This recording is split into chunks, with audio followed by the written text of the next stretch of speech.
Y'all ready to be history? Get started. Welcome. Hi. Hello, everyone. To the Pro Audio Suite. These guys are professional. They're motivated. Thanks to TriBooth, the best vocal booth for home or on-the-road voice recording.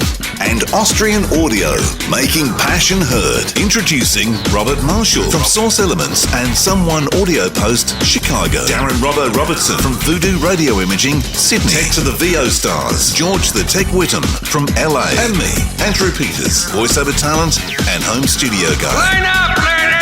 Here we go. And welcome to another Pro Audio Suite, thanks to TriBooth. Don't forget the code PAP200 to save $200 off your purchase. We also have a brand new sponsor, all the way from Vienna in Austria, the beautiful Austrian Audio. Yes, thank you very much. Thank you very much. Thank you, Robert. Now, some goodies have been sent out for us to review, which we'll be doing over the coming weeks. The first parcel to arrived with you, George. What have you got? I'm the lucky one. Yes. Yeah. I did receive a few things. One microphone and 2 pairs of headphones. First of all, the OC818, which I believe is the flagship microphone in the Austrian Audio lineup. And, well, if you're a fan of our show, you know how much we love this mic. It's been reviewed by Andrew and myself remotely. We did a remote collaborative review of this mic, and we know how great it is, and you guys know too. And now you're hearing it finally on my voice for the very first time. So that's really awesome. So I'm running the OC818 right now in hypercardioid mode, straight into the preamp with, and Robbo will like to hear this, no processing. Oh, nice. Raw dog today. Nice. Absolutely no audio processing. I'm not today. Hopefully there's not too many noise issues, but no, that's not my problem, is it? So that's the OC818. Also, I received 2 pairs of headphones. I opted to go with their entry-level products this time instead of their higher-end headphones. The HI X15 and the HIX25BT. BT, of course, meaning Bluetooth. So I'll be comparing those 2 headphones and trying them out. I am wearing the HIX15s right now, and my first impression is they are much more open and clear in the upper mid-range and less thick and heavy in the low range than my daily driver headphones, the Beyerdynamic DT770 Pro 80 ohm. Yep. So they have a different tonal character, but I like it. It has that feeling of just having cleaned my ears, which I actually did recently. I will not go into too much detail. No, we don't want detail, no. You can wax lyrical, but no. It was pretty intense. But that said, they give you that feeling of your ears being freshly cleared and just more upper mid-range, more clarity. And so it's a different tone characteristic that I'll need to adjust to. And over time, I'll decide if I like wearing these every day, day in, day out. But they are very, very comfortable. They seem to have the same kind of feel, build quality-wise as the higher-end models. Is it the 55? Yeah, 55 and 65s, yeah. I think you tried the 55s from memory. I tried the 55s, that's right. We did it with Paul Strickwerder, and because they close back, you do get that kind of almost boxy. Yeah, I don't feel like I get vibe. that here with these. And these are closed back. These are not open back. Interesting. But when I compare them to my buyers, which are closed back, these do, for lack of a better way of describing it, sound more like open back. If there's any way to less make cloudy, basically. Yeah, I guess less boomy maybe is the word for it. But they sound very nice, and they're very comfortable. The ear pads are those very soft plush leather style pads. I'm not sure they're real leather, but whatever they're made of, they feel really soft, and they have a memory foam which seals and is very comfortable, and they seal out background sound very, very nicely. So if you're trying to listen critically and you're not in a pristine room, these closed back cans are going to be a really good choice. So that's just a quick review. They do have removable ear. They do come with a removable cord.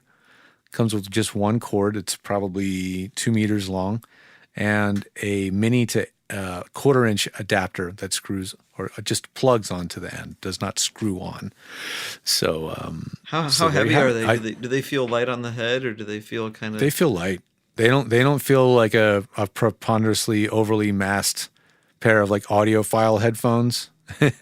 These feel like something that they sort of have one foot in the prosumer consumer line, and another foot in pro. So my They stuff crossed the supposedly bridge. arrived, even though it said signature required. Dun dun dun. You might walk out the door and it's sitting there. I'm gonna be right back because I don't want these things to sit.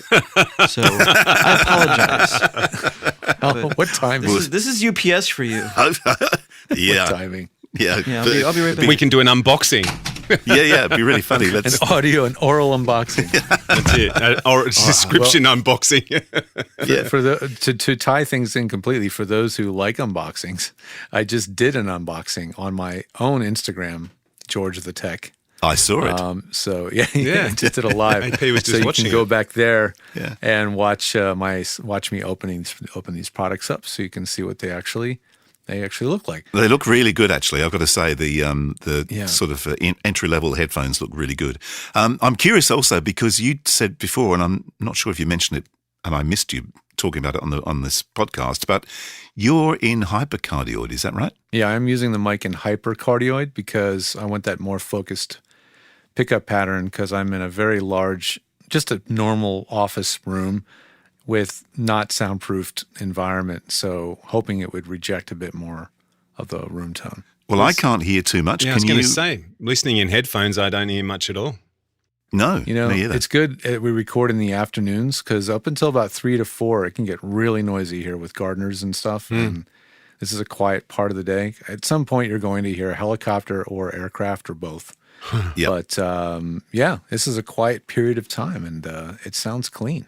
Yeah. It's very nice. Yeah, and they are nice mics. Yeah. So you could actually, based on the hypercardioid, I'm not giving the Tri-Booth another plug blatantly, but if you were out like like I'm in a hotel room or whatever, and I was using the Tri-Booth or another booth, would you think the OC818 in hypercardioid would work? Yeah, I think so. It's so easy to test. In fact, I can go to card, and it doesn't even pop or anything. No. I just switched it to cardioid now. I believe it's cardioid. That's the center position. Yeah. So Yeah, it that's actually cardio. it's interesting because I think from memory when we did our test on it, well, that's about 3 years ago now, I think. God, time flies. Whenever it was, anyway. Yeah. The polar patterns were really slow to engage, and I can't remember whether that was the one that we were using on the phone. Yeah, I think it was switching between patterns using the Bluetooth, the special Bluetooth yeah. dongle remote control, which is like unlocking a secret level on Yes, this it is. microphone. It's Yeah. mine did not come with the Bluetooth receiver, so I can't test that feature. But it did have the secondary mic cable, so that it can output both capsules as separate files or separate tracks, and give you, using their plugin, I can get that interesting feature now, but just running it as a plugin and do that interesting capsule mixing pattern adjustment in post, which would be a fun thing to experiment with. I can I'd love to literally play with record that. both capsules and then in post literally decide what pattern did I want that to be again. I can Yeah. do it later. It's just nuts. But yeah, I'm using cardioid now, and maybe that sounds nearly the same. Can I ask, can you record both capsules at once? Like, can you, like, obviously Right, you are. yes. So I'm not now, but you can. the yeah. interesting thing for me as an imaging producer, and I'm guessing probably for music producers as well, was imagine the possibilities of using one of those as your parallel feed. So you're getting the same audio signal, but from a different capsule altogether, and then mixing that in with your main vocal. That would be Well, you're interesting. running it as a stereo mic. That's how it would work. Yeah. I'm guessing. Yeah. Yeah, but getting it's a stereo signal, so you'll have a left and a right, but the software doesn't treat it like left and right. It just treats it as like front capsule, back capsule. Yeah. And then using its proprietary mixing of the two signals and changing phase and tonal balance, because it lets you control 5 different frequency bands over the different patterns, which is I've never seen before. That is really interesting. You can really sculpt the way the microphone sounds, and you can do it either on the way in, which is what most of us will be doing. You know, voice actors aren't going to want to probably play with that, but engineers will love that they can just track both capsules and completely choose in the post what sound that they want to get out of it. And a stereo pair, a Blumline, will really be fun. You know, being able to play with 2 mics together. Yeah. But you could even use, I mean, because you're running 2 XLRs out of this microphone, so you can actually split into, you know, like a dual preamp and have a stereo signal. So if you, like, for instance, if you're recording drums or something, you've got a stereo mic that you can set up in the drum kit. Yeah. I need to interrupt you here because I can hear Robert opening something. A box. We have an oral unboxing, ladies and gentlemen. Let's all be quiet for a moment. I'll listen to Robert. This thing is like really taped up.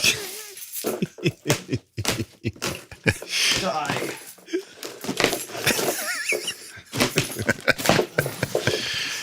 It's like a kid on Christmas Day. Listen to it. I was going to say, yeah. Although I'm sure he'll be playing with the contents of the box, not so much the box itself, as kids would do the opposite. Yeah, that's right. All right, Mom, I think where's I my got switchblade? Yeah, that's one right. item inside a giant box. They shipped all 3 items in one big box. I showed up on my bicycle.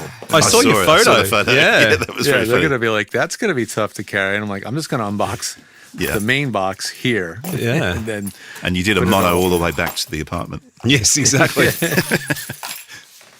Okay. I should have gotten Suspense is killing me. hope they don't want the box back. So Yeah. we have a microphone box. Looks like a single microphone, but I don't know that for sure. Yep.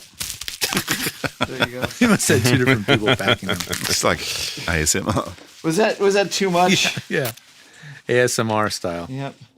A red So Velcro strip? I'm hoping the Bluetooth headphones sound exactly like these, because I believe they should. They should have all the same guts. In that case, I'm going to be really... All right, you want to know what I got? What'd Yeah, you what get? have you got? Stereo set of small diaphragm condensers. Oh, you got they're the pencil beautiful. mics. Nice. No, you've got the eight- you've got the CC8s, I'm guessing. Yes. They weigh Oh, a good. They weigh a very good bit. nice. Let's see here. Ready? I'm actually curious to hear them in voiceover. So, 'cause everyone, there's plug your there's ears. this conception Plug your that- ears, everyone. Okay. Here we go. Ready? Okay. Bye. I'll play some lift music. There's this conception that you need a large diaphragm condenser to record a voiceover, which that's actually not true at all.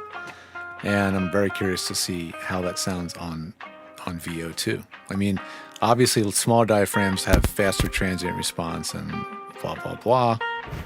But I'm curious to see. How do I sound? Just add a little Low more level. heat. Crank Low up. level. I had to add from the Rode NTG5 to the OC818, I added 12 dB more gain. Is that How's right? this? Yeah. Yep. That's better. It's pretty Is that good. better? Yeah. Oh, Yeah. There's your. Yeah. A CC8. Beautiful. So it's a matched pair. I guess it's a match pair. I'd hope so. It's in a stereo case and all that good stuff. Yeah, it's got a stereo bar. Pretty nice here. With a couple. We're gonna swap mics then Like one a- of these like a days. range. I'll send you the OC818 and then And then I got you can send me the stereo pair. their own pretty solid mic clip there. 2 little pop screens and the mic itself. We have really small writing. One's a high pass filter. It looks like 3 settings. 0, 60, 120 with the high pass, and then the pad is 0, 10, and 20 on the pad. Nice weight to it for sure. It feels very solid. Probably even weighs more than like a 184 for sure. Pretty beefy, a little bit more, bigger diameter too. It's cool that they put the pad and filters on that mic, which, you know, Neumann tends to err on the side of no buttons, switches, nothing. They like that really super no frills approach. And It's okay. AKG was that way It's not too. gonna hurt You know, AKG on the Yeah. 4050s had switches, and it's not uncommon for a small microphone to have switches. So these mics are the spiritual successor to the AKG what? 4050, Which was the 451s, 4050? or are these transformerless or are 451. these transformer? Do we know? Because if they're transformerless, they're probably more like the AKG 460B, which I used to have one and loved it till it got stolen. And I had some 451s, and those were also very good, great on acoustic. But these are, they seem like they're going to have a slightly, I don't know, but maybe the diaphragm's a little bit larger. So, but I would guess. Can you see the diaphragm directly through the grill? Let me see here. Like, it's completely bare, right? There's no pop filters Yeah, or anything. it's right there. I'm pretty sure. Yeah. Let me see here. Yeah, they don't put any internal pop filtering on their mics at all. Like the grill for the OC818 it's so transparent. I can almost read my monitor, not quite, but I can almost read my monitor through the grill. There's quite a bit. Like I'm looking through it and I can see my screen. So, are you off mic at the moment, Robert? Yeah, here I'm on mic now. Because I'm curious to hear what it sounds like in a voice. That's all. Well, then don't go to me. You've still got a voice, though. Just lean into the mic and give us the quick brown fox jumps over the lazy dog. There the you go. quick brown fox jumps over the lazy brown, ugly but cute dog. How do I sound? How do I sound compared to that NTG5? It is. Is it like less? Well, it's sparkling clean. Is it brighter? No hiss, no noise whatsoever. Gain wise, you're still quite a few dB. Yeah, gain wise, you're pretty low. It's hard for me to This thing's tell. got a pad on it. Does this thing have a pad going? Hold on. No pad. Here it is with no pop filter. Does that even sound more that's poppy. unfiltered? What's funny is the NTG5 is another half longer, and I guarantee you, right, lighter. But interesting, yeah. Oh, the NTG5 is ridiculoly light, though. Feather light, yeah. It's an aluminum chassis, right? Yeah. And that mic is a steel or brass. Maybe it's brass. Could be brass. Yeah. It's really nice. I mean, like just the build of it, the feel of it. I have no idea what it sounds like. Here, hold on. Check 1, 2. Dense. Yeah, it sounds good. It's got some low end to it too. And Yeah. oh, yeah, I'm sure it does. I'm sure it's pretty flat. Like if you look at the response curve on their plot, I'm sure it's darn close to ruler flat. That's what you want out of a pencil mic, essentially. Well, right? the reason why a It's pencil relatively mic flat. is it has like the more infinitesimally small your diaphragm gets, the more flat you can make it because it doesn't have as many resonant frequencies in it, and the resonant frequencies go way up in Right. frequency. But the downside is that Right. it's so small that you need a hell of a preamp, and then it's noisier. Right. But there's a certain sound Right. to a large diaphragm mic that just has that better. Even however it is, it just seems to often catch bass in a more impressive way sometimes. Yeah. Mm-hmm. The NTG5 is the hottest mic I've ever used in terms of output. Oh, it is.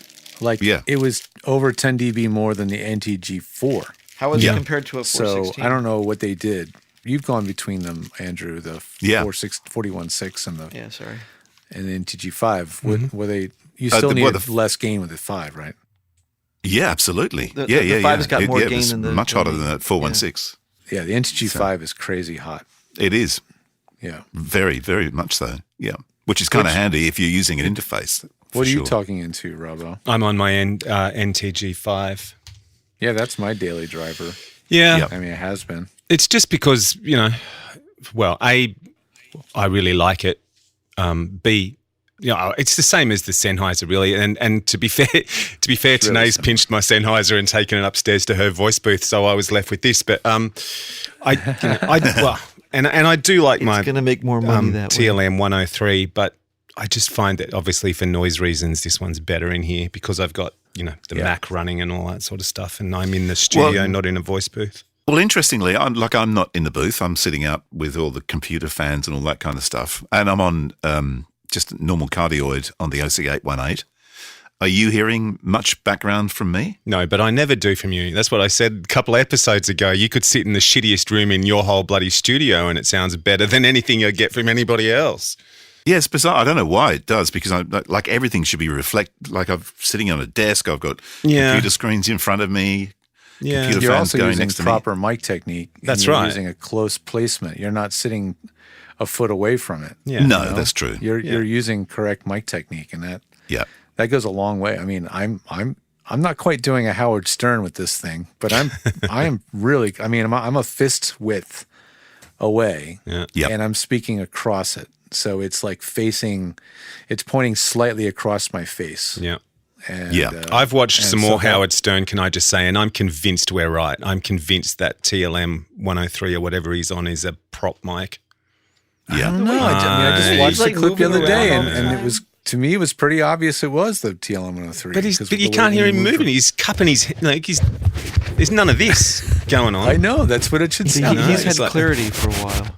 Yeah, maybe he was maybe he got a testing clarity. advanced copy of Clarity or something. Yeah, I Yeah, don't know. 10 years before it was released. Yeah. I don't know. It's bizarre, but yeah, no, that's how I'm using it right now. On an arm attached to my desk. The way everybody says, don't do it. No, never put your arm on your desk. Well, I am. Yeah, mine is Yeah, too. same here. Yep. And it's that's what you hear. That's what you got. There you Yep. go. Well, I think it's sound great, and I'm curious to see if Robert does his big shootout with the CC8s with these other. Well, I'll do a shootout with small the diaphragm mics. KM184s. The Octavus. Yeah, the Octavos, the KM184s, the CC8s, maybe a pair of Sheps. Put them on your daughter's guitar, acoustic guitar. You do that too. Yeah. I was Yeah. going to do drums. That's always a nice test. Acoustic Yeah. guitar and drums. Drums, Yep. yeah. I'd still love to shoot out that 818. Well, we'll talk. We should wrap up this episode, though, by saying, That's exciting. firstly, welcome on board, Austrian Audio. And secondly, thanks for the toys. Lovely. Well, I've had my Austrian Audio toys for quite some time, and Yeah. as I've mentioned on many occasions, everything else is back in the box. I Yep. just use the OC818 and the OC18. That's it. Yep. Well, I'm looking forward to mine. Mine are the I asked for the Hi X65s from memory. Yep. The open backs. The open backs, Yeah. because I want something that I can mix in here in the studios, and I've never had anything like that before. So I'm looking forward to. I don't think I'll go as far as George and do an unboxing video, but I'm certainly looking forward to unboxing them. So I do have a so- social media image to maintain. No, I know. You do. I realise that. In fact, should I send you the box? Should I send them to you first, George, and you can unbox them for me? Oh, God. Yeah, Oh, well, our Austrian Audio unboxing is now a wrap. Or unwrap. Yeah. Well, that was fun. Is it over? The Pro Audio Suite, with thanks to TriBooth and Austrian Audio, recorded using Source Connect, edited by Andrew Peters and mixed by Voodoo Radio Imaging with tech support from George the Tech Whittam. Don't forget to subscribe to the show and join in the conversation on our Facebook group. To leave a comment, suggest a topic, or just say g'day, drop us a note at our website, theproaudiosuite.com.